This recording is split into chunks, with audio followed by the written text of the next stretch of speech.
Very warm welcome. Are you sitting comfortably? I'm Bronwyn Maddox. I'm director of Chatham House, a think tank in London, founded the year after the First World War in the spirit of never again can we bring together people to discuss some of the world's most difficult problems and improve them a bit. And we stay true to that spirit. And I'm delighted to be moderating this panel this afternoon on shoring up defenses, security in the Indo-Pacific. And we have built into the title a bit of a sense of threat. I wonder if the MSC would have conceived of it quite this way a few years ago. And we're going to discuss whether there is a problem, what the nature of that problem is, and because we are committed at this particular conference to look for all the solutions, for the silver linings, for the ways through, we're going to talk about those too. And we're going to do this in 20 minutes and leave lots of time for your questions. And I know because people have approached me already that there are a lot of questions. I have a terrific panel here, and I have all but one of them here with me at the moment. And the other one, I'm hoping, will manage to join us before the end. I have on my left, there are, as you know, obligations at this conference that take people away from these halls into other rooms.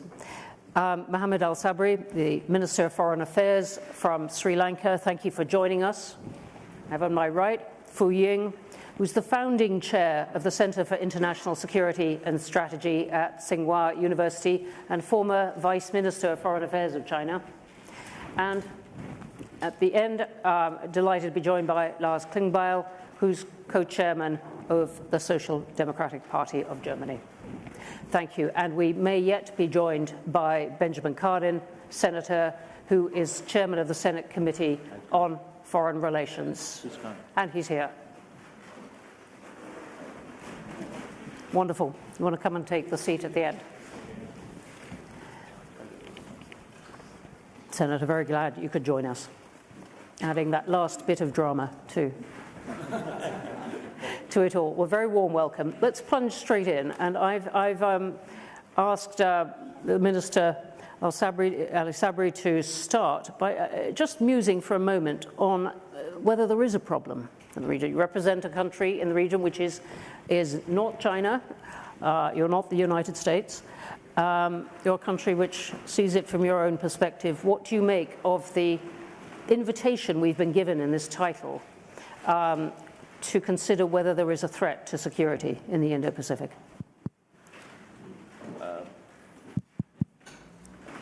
Thank you very much for this discussion and for the invitation. I think if you carefully look at from the last 10 years and today, there is a perception of a threat. That's not good. So because we have achieved so much during the last couple of decades or 3 decades, so many people have been taken out of poverty, and there is significant improvement of human index. That was all possible because there was relative peace, stability, which translated into prosperity. But now people have started talking about decoupling, de-risking, and stability is being threatened, and ultimately that will translate into instability. Instability is not good for growth. It's not good for countries like us. Countries like us in the Global South as well as in the Indo-Pacific, what we want is big powers to work together. We would like to have multiple choices so that brings the best out of everyone. So yes and no. So basically the perception of everything is not right and something is brewing, and as a result of which a tangible risk of a conflict is looming. Thank you. And just to be clear, when you say perception of a threat, do you agree with that perception? No, I mean, we are bystanders, onlookers. We don't make decisions. But sometimes one person's decisions can have a significant consequences. What we all hope and pray is that all decision makers take those decisions, understanding the consequences of their decisions, understand the consequences for their countries, their people, and also to the whole globe. So yes, there is a threat of that could happen at any point in time. Thank you. Madam Fu Ying, and we've heard from China's foreign minister today.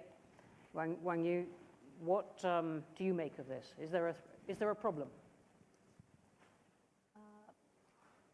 In Asia, in Asia Pacific, or you call it Indo-Pacific. I'm taking the title I've been given, which has is more common in security circles, I guess. In Indo-Pacific, the term is not new, but it's now being used in U.S. strategic analysis. So it has more geopolitical color in it. But to answer your question,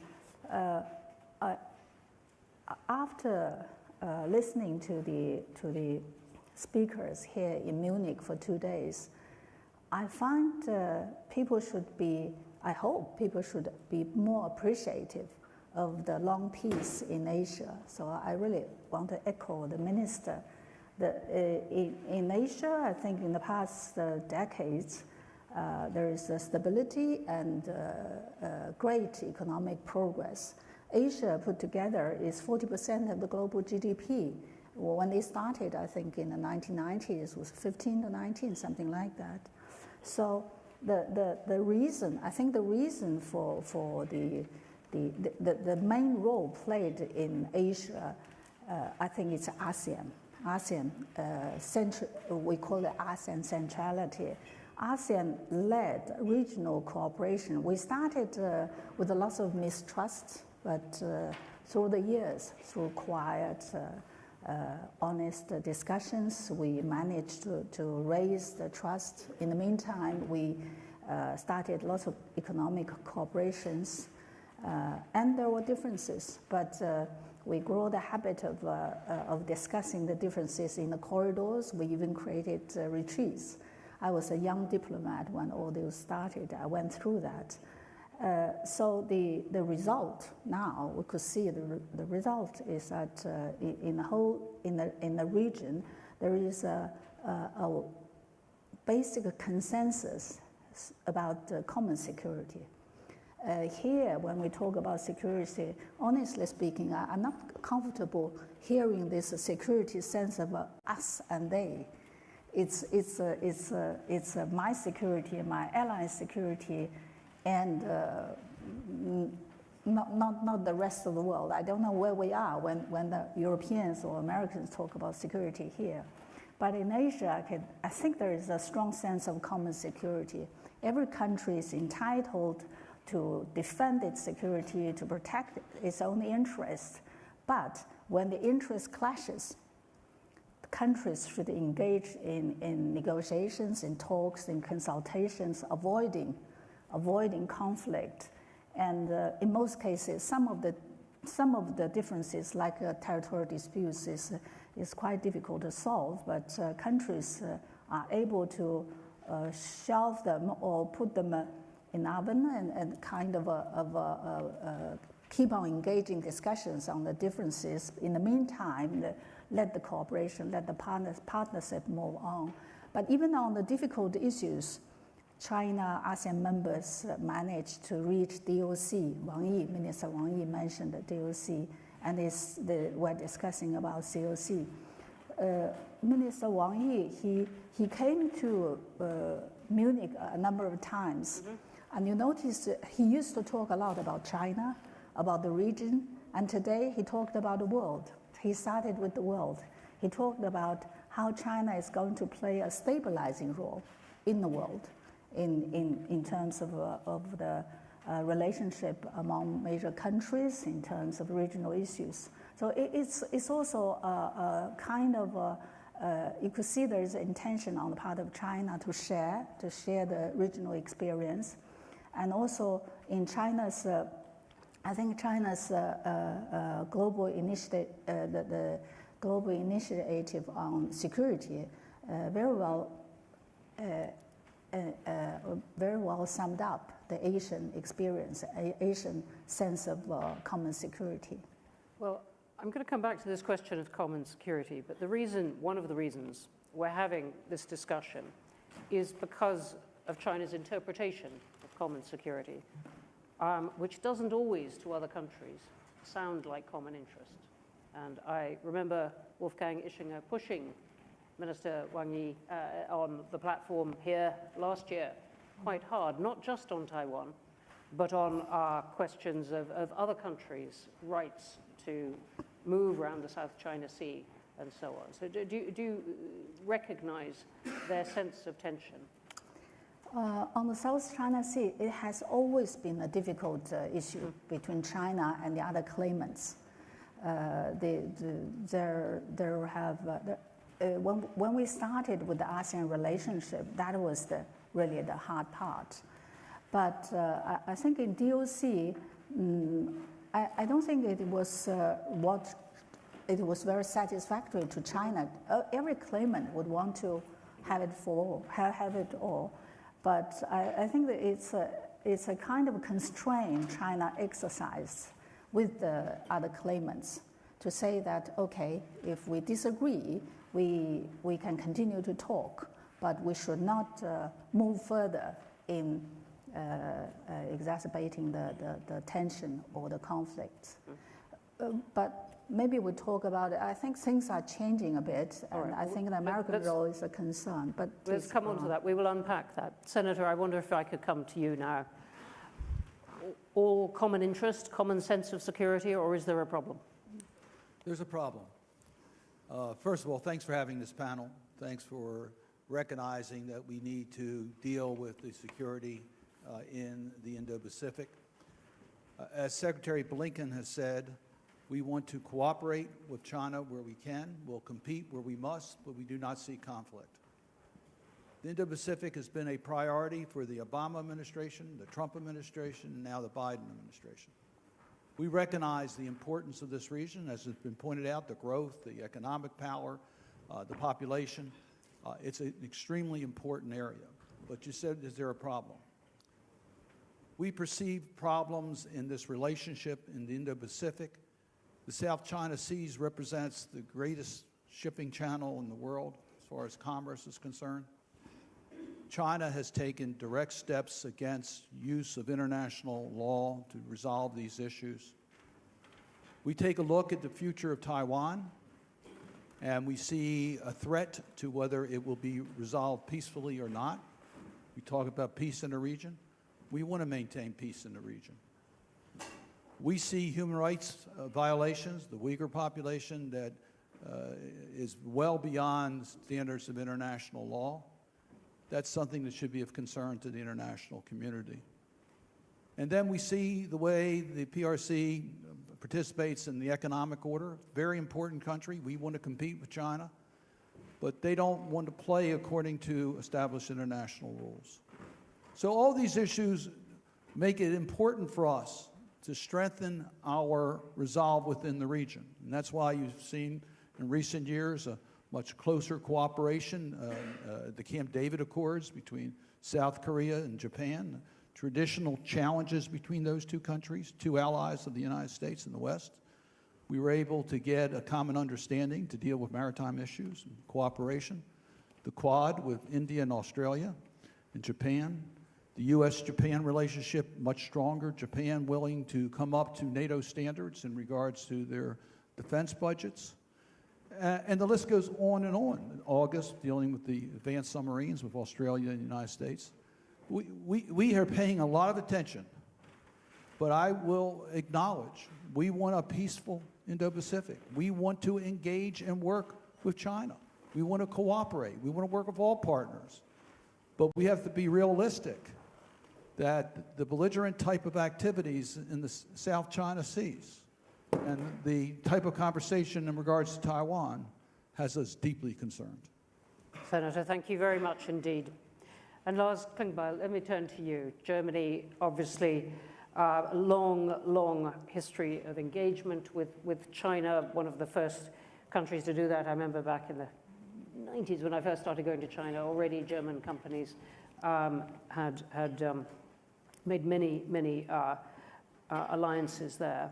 What is Germany's perspective on this? So first of all, I also want to thank you for the panel, because I think it's important that we as Germany, as Europe, as United States, we focus on the Indo-Pacific region. I mean, to be honest, it's the region where 2/3 of the economic growth is happening. It's the region where 60% of the world population are living. And to me, it seems that also on the past Munich security conferences, there was not enough space to debate about the Indo-Pacific region. So is there a threat? Is there a challenge? I really can't answer that yet, but I think we have to focus on that region, and it isn't decided yet how the future of this region will be. So when I was traveling around last year in China, in South Korea, in Mongolia, in India, to me it seems that there's a will in the region to search for cooperation. And when this panel is described with shore up defense, I think we also have to talk about shore up communication and shore up the question of cooperation.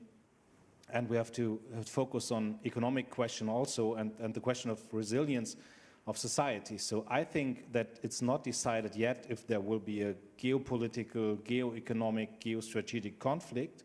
It seems that these things can happen, but if we use the window of opportunity right now to find ways of communicating, to find ways of having a dialogue, to find ways of having this cooperation, then I think there's a good window of opportunity to avoid a threat and to avoid a conflict in this region. And this is, when I was talking to the Chinese side, when I visited Beijing last year, I would just give you one example. When I was in Beijing, and this time there was nearly a military accident on the coast of Taiwan between two military ships. And the Chinese side told me there's no military-to-military communication between China and the US side. So I'm very happy that Joe Biden met with Xi Jinping in San Francisco, and to me it seems that now there's a communication, but you see with this simple little instrument, it's helping to avoid a conflict in the region, and Germany is not able to solve any problem in the region, and Europe is maybe not in the capacity to solve any problems, but what I can tell you from the German side is that we focus more on this Indo-Pacific region and that we would like to help to avoid any kind of military conflicts. Thank you, and thank you for those last details, because I was going to ask you what exactly you meant by communication, which is a lovely word. But so you're meaning things like between the leaders, between the militaries? Also military-to-military. Yes. I mean, this is sometimes, this is the moment when a military conflict or war is starting, when there's no kind of communication. And in this specific situation, when I was in Beijing in these days, and I can tell you, Chinese side told me there's no military-to-military communication. And so now I'm happy, because I learned from the meeting in San Francisco that US side and Chinese side are starting with this communication again. And do you think there's any problem for Germany wanting close relations, particularly trading relations with China, and being close to the US as well? I think it's not good if countries have to decide. I mean, US, our friends, we have a close transatlantic relationship, and we are happy about that, and we want to strengthen the transatlantic relationship. But on the other hand, we have this strong economic cooperation with China. China knows that if they're changing the rules, for example, they attacking Taiwan, then this will completely change our relationship with China. And we are absolutely clear on this. This is one of the lessons learned from the relationship with Russia. But I think that economic cooperation will help to avoid a military conflict also, and that political dialogue will help to avoid a conflict. And now we are in the window where we have to talk, where we have to sit together, where we have to find cooperations. Minister, let me come back to you. You described your country as a bystander in this, but I was wondering, listening to this talk about practical methods for cooperation, what you thought might work best. I think I tend to agree with the co-panelists. Communication at different level, bilateral and regional level, put the issues in the table, have conversations and discussions, and there could be confidence building measures in terms of giving in certain things. You can't have everything on your own way, and also come to terms with what is going to be a realistic situation from unipolar or bipolar world is slowly but surely transforming towards a multipolar world. You need to come to terms with that and reality of that, and probably allow that to happen, so that on the long run it's good for the world. So if you look at history, from time to time, power shifts, and I am sure we are turning towards a multipolar world, particularly Asia and Pacific, as we very correctly pointed out. 2/3 of the growth comes from there, 60% of the populations live there. So sooner or later, there can be realignment of powers. But I think in my personal opinion and the opinion of my country and our region, we would see that a multipolar world is good. So that will be the more bargaining power for each other. There won't be unilateralism and probably end of hegemonic agenda on the long run. So come to terms with a multipolar world is what we think is going to happen. Senator, I wonder how the US Congress regards this end of the multipolar world that the minister's just described. I was just watching earlier, as many of you may have been, a dialogue between Antony Blinken and India's Foreign Minister Jaishankar on the platform, and Jaishankar was asked, well, you're India's friends with, you're buying stuff from Russia, and you're friends with US on other things, is that a problem? And he said, not for us, and Tony Blinken made a face. How does the US handle this, of countries saying, look, we're going to be quite careful not to take sides? Well, first, let me say that we do want to engage. I appreciate the comments made by my colleague. And I think there's reason for some optimism on engagement. You mentioned the mill-to-mill in regards to Taiwan. We've had some very productive conversations at the legislative level as well as the executive level dealing with the fentanyl distributions. That's going to be, I think, a success that you can build on and build some confidence in a relationship to get to some of the more challenging issues that we have to take up. But make no mistake about this. The war that Russia started in Ukraine is a fundamental disruption of the world order.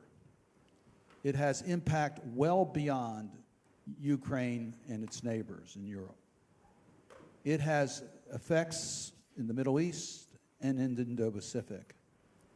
So I think countries have to choose. Are they going to support an effort that allows a country to invade a sovereign nation? The first attack that we've had here since World War II in Europe. Are we going to let that go and support the aggressor? Or are we going to seek a way to end that conflict with Ukraine's sovereignty protected? If that is not the case, if Ukraine were to lose, it would not end with Ukraine. But it will, and the European neighbors are going to be a target. But it's also a symbol to other parts of the world that you can use force to change boundaries, and that the international community will not prevent that. So we think it is fundamental. We believe that China, who states that they're neutral on this, is making economic arrangements with Russia that is assisting their war effort. And we're going to talk about that. We are concerned about India's contacts in regards to Russia. We're concerned about energy sales that would give Russia the financial ability to do additional energy sales. So we're concerned about all of that. And we need to strengthen our support for Ukraine in the sake of preserving the sovereignty of nations. So do we see this as right or wrong? And I think the United States will continue to conduct foreign policies with every country that we can have communications with, but the support for Ukraine is one of our fundamental positions. Right. And in this discussion, you're making the direct link to Taiwan. Taiwan in regards to China's, if Ukraine were to fall? yes. The calculations in regards to PRC and Taiwan are complicated. We recognize that. The U.S. policy in regards to that is confusing and complicated intentionally. But one thing we do not want to see happen is a military takeover of Taiwan. We're very clear about that. And I think the message that we're sending in our support in Ukraine is that we will do everything in our power to prevent a military takeover of Taiwan. Thank you. I'm going to come to questions in a second, but Madam Fu, do you want to come back on that briefly? We know China's position on Taiwan, that it says it is none of any other country's business. You were laying out for us before a picture of, as you said, common interests in the region. Yet what we have elicited in just our 20 minutes is a degree of tension which was prompted by the title. You see, we have to get used to this. When Americans talk, you talk as if you are the world government. On the question of Taiwan, China has a very clear position. We have a law in place, which is anti-secessionist law, which says that the government will try its utmost to achieve peaceful reunification, which is the best for the two sides, for the people on the two sides. But the government reserves the right to resort to other means in case of Taiwan being Taiwan secession or event leading to that, or if peaceful unification, the possibility is exhausted, it's not possible. So there's a law there. And the US has a clear policy on one China too. We hope, we expect US stay with the policy. And I think it's very dangerous to try to link Taiwan and the Ukraine. They're entirely different issue. I'm not going to repeat it as Minister Wang Yi has already said about it. But to come back about the U.S. return, U.S. pivot back to Asia, what has attracted that pivot? What has attracted U.S. back? That's a question all of us in Asia want to understand. U.S., you remember after the end of the Cold War, U.S. spent 20 years in transforming the Eastern Europe. And then afterwards, it's about 20 years for war on terror. And then now U.S. has turned around and want to focus on Asia-Pacific. I think the attraction is the success of the region, including China's success, including China's, although Americans like to criticize China's domestic politics, but China's success includes China's success in its politics, its policy, its government, its party. But now, instead of joining the regional peaceful development, the concern is that U.S. may reverse the trend of a peaceful cooperation and progress. That's the concern for the region. And many countries, they openly or quietly said they prefer not to choose between the rivalries. Thank you for that. Let's now go to questions, because I think there are going to be a lot, and including from people from other countries in the region. Let me start by asking one from Daisuke Kawai, who is one of the Munich Young Leaders. Thank you very much for all speakers. My name is Daisuke Kawai. I'm an assistant professor at the University of Tokyo. I'm also a young leader of Munich Security Conference this year. My question is about regional integration in the East Asia. That question is for Vice Minister Fu Yan. how do you view its regional integration in East Asia? And in the past, we had the concept of the East Asian community, which was deadlocked in the past. But do you see its impact on the regional? How do you see its impact on the regional integrations?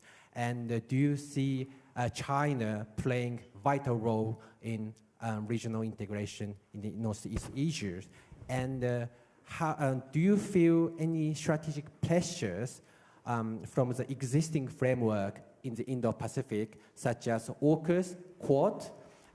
Even though these frameworks don't clearly name China, instead claiming rule-based international order. And if these Northeast Asian regional integrations proceed with, would the United States be troubled? That question goes to the Senator. Thank you. Okay, thank you very much. And I'm going to take a second question as well, but we had their regional integration, China's role in that, what the US might feel about it, and whether China feels under pressure from AUKUS and the Quad, a whole nest of things there. And let me take a second one here, please. A lot of hands up. I will try and get through as many. My name is Tachi Terza from Japan. One security And you're from? Japan. One security issue in Asia Pacific is North Korea, which we have not been discussing today. North Korea is launching missiles almost every week and engaged in nuclear testing occasionally. China, Foreign Minister this morning said China is playing a stabilizing role. But if China can play a stabilizing role with regard to North Korea, it will be highly appreciated by many people. China has leverage over North Korea, and I assume the parts and materials used to build those missiles are supplied by China. So China can persuade North Korea. China can join in the UN Security Council resolutions, which is often vetoed by China, and stop the supply of materials and parts going to North Korea. If that should happen, I think how we regard China will be drastically changed. Thank you very much. Beautifully put. North Korea, why doesn't China use its leverage? If it did, others might look at it differently. All right, those two questions. Who would like to comment? I'm going to come to you, Madam Fu, in a moment. Senator? Well, first, in regards to North Korea, you're exactly right. We've had many conversations with China. China professed to have a common agenda with us in regards to the conduct of North Korea, its nuclear program. They profess to want to see a non-nuclear Korean peninsula, and yet they haven't taken steps to make that a reality, which threatens the security of South Korea and the entire region. So it would be a major step forward to try to contain the aggressive nature of North Korea. I think we all recognize North Korea has aggressive tendencies. They are directly supporting the Russians. We know that. So that's an area that we would think there would be a common interest, but we have not seen much progress at all in that regard. In regards to integration, we think cooperation and integration wherever possible is good. I regret that the United States pulled out of the TPP. I think we should have been part of the TPP. I think we need to look for more ways to try to engage the communities. ASEAN, we participate, not fully, but we are in that organization. And as far as China's participations, if they play according to the rules, if there's established, I think this is perfectly okay. I think it's going to be very difficult to work out a trade agreement with China, considering that its trade standards do not meet what I think are not American standards, but international standards for very, very aggressive trade agreements because of intellectual property issues, because of service issues, because of access issues, because of some of the freedom issues, but we're always willing to talk. Minister Ali Sabri.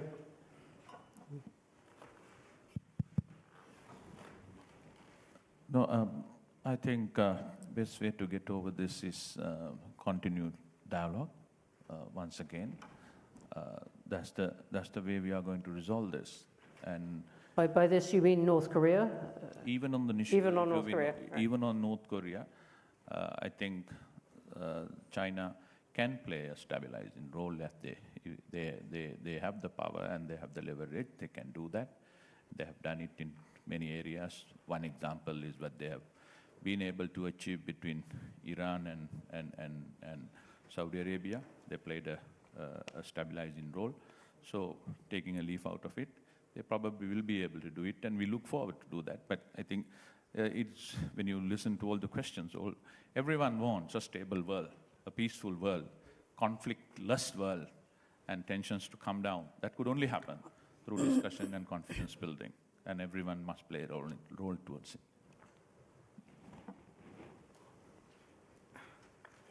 To be honest, talk about North Korea is a real special thing in the region. So we were talking about cooperation in the round before, and yes, I would think it's great if you also talk about things like arms control and all this, but I don't think you can have these talks with North Korea.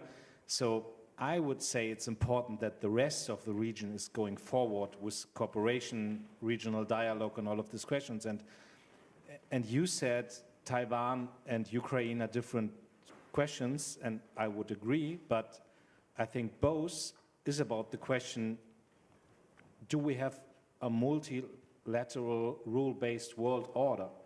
And is it normal to change borders with military action? And there has to be a clear no. It's not okay to change borders by military action. And if we have this in the region as an agreement, and it's very clear, I think then the point of regional cooperation and dialogue could be better and could start, and then we could also talk about things like arms control, but I think North Korea is out of these talks. Okay. Madam Feng. I need to start by correcting Mr. Klimbile. Between the mainland and Taiwan, it's not an international border. Oops. Sorry. It's no mic drop. Right. First question from the Japanese young leader. China disagrees with those mini-lateral exclusive security groups, not only because they are targeting at China, but also because it's a way of reversing the regional common security trend, way of thinking.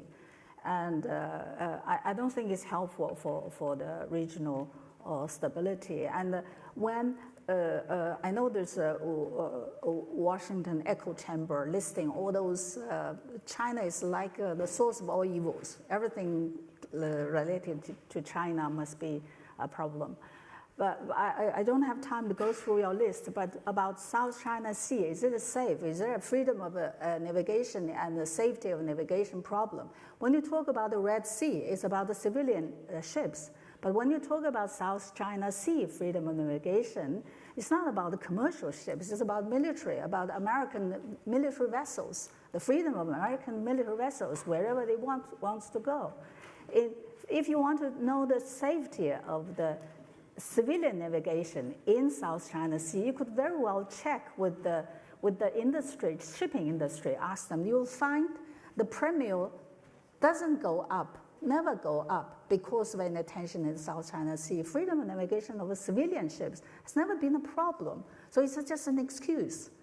I think for the region to think that there needs to be a mini NATO or NATO in Asia, to think that Asia is so dangerous that it needs the military of US, of European and everybody to come in and keep peace, it's a fantasy. I think it's a...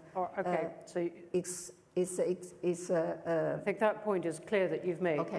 You've had a direct challenge. Korea. Okay, Some Korea. say on Korea. North Korea, China North has Korea. leverage. Okay, right. Why don't you use it? If you used it, other countries might look more favorably on China. I don't think China is helping North Koreans building nuclear weapons. China is a responsible country. We abide by our UN resolution obligations about sanctions on North Korea. Sorry to do that, but we are neighbors, but we have to do it because we are obliged.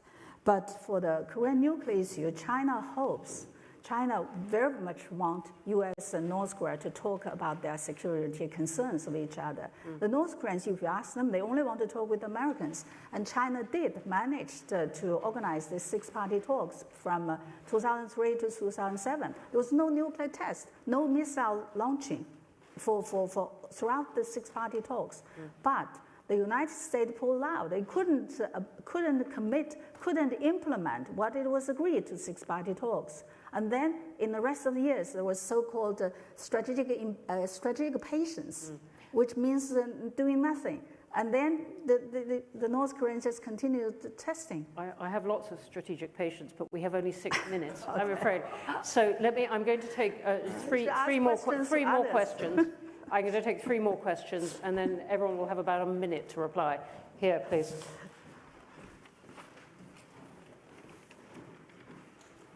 Well, thank you very much. My name is Yanagi, Ambassador of Japan to Germany. And thank you, Senator, for encouraging word for the US-Japan cooperation. And Mr. Klingbeil, thank you very much for interest in Indo-Pacific. Japan attaches great importance to maintain the free and open Indo-Pacific and also international order based on the rule of law. And so we think that all the parties should refrain from trying to change the status quo by using the force. And in this connection, we would welcome the dispatch of the German Navy and Eurofighters to Indo-Pacific, not only Germany also, but French and UK and so on. So the European engagement in Indo-Pacific, we will welcome very much. And, Ambassador, would you forgive me? Do you have a question? Yes. And my question is, the North Korea and Russia's military cooperation is a big threat, and it's one example of that security of Europe and Asia is not separable. And we really hope that China will play the constructive role vis-à-vis Ukraine. On Monday, we will have the reconstruction conference bilaterally with Ukraine with the Prime Minister Shimihara in Tokyo that we will support. And unfortunately, that North Korea's missiles and munition will aggravate the situation in Ukraine. And also the military technology from Russia to North Korea will also destabilize China. So we really hope that China will also plays a constructive role. Thank you. Thank you very much indeed. All right. Gosh, all right. How can I put it? Is there someone not from Japan? Right. You here. A second, and then I'm going to take these two. I'm so sorry. Forest of hands, please, and really brief. Thank you so much. My name is Josh Rogan. I'm with the Washington Post. My question is for Madam Fu. Madam Fu, many of us in Washington over the past years came to know and respect one of your foreign ministry colleagues, former ambassador and former foreign minister Qin Gang. As you can imagine, we were very concerned by his recent disappearance, and I'm wondering if you know, is he okay? And have you talked to him recently? And can you shed any light on why one day he was foreign minister and the next day he totally Thank you very vanished? much. Thank you so much. Thank you. And one more. Yes, behind you. Thank you for the opportunity. Senator, I have a question for you. Would you like to say who you are? I'm from China. My name is Qin Doxu from CGTN, China Global Television Network. Okay, I have a question about, when people talk about deterrence, like with the increase of defense budget, and U.S. build this Quad system with India, Japan, Australia security framework, and AUKUS with Britain and Australia. Nuclear submarine will be enabled in that region. And also NATO is setting an office or talking about setting an office in Tokyo. People here see that as a deterrence, obviously against China. But do you ever think of that might produce opposite effects? Because the other side will obviously increase their capability to offset that kind of threat. So I wonder if people think that's also reasonable, the other side will respond in a similar fashion. And secondly, I'm really sorry. We're almost out of time, and I actually want to give people. Okay. And also, fraction of the 2 minutes left rule of to order. answer. Can I finish? Rule of order. As I mentioned about the rule of order. Madam Fu mentioned about Red Sea is military ships, and in South China Sea, no problem with commercial ships, and in South China Sea is about military ships, and also about war. Like in Ukraine is a war. 100 people got killed in Bucha. That's a massacre. That's a genocide. Now 25,000 people got killed in Gaza. That's nothing. All right, thank you. For these purposes, I represent the rule of order, and we are just about going to have to finish. Madam Yu, there was one precise question from the Washington Post about your colleague who has not been seen. Okay. Since you are from Washington Post, I guess you know him better than I do. And since you are journalists, I'm sure you've heard the Chinese Foreign Ministry spokesperson's response on this question. So you don't need me to repeat.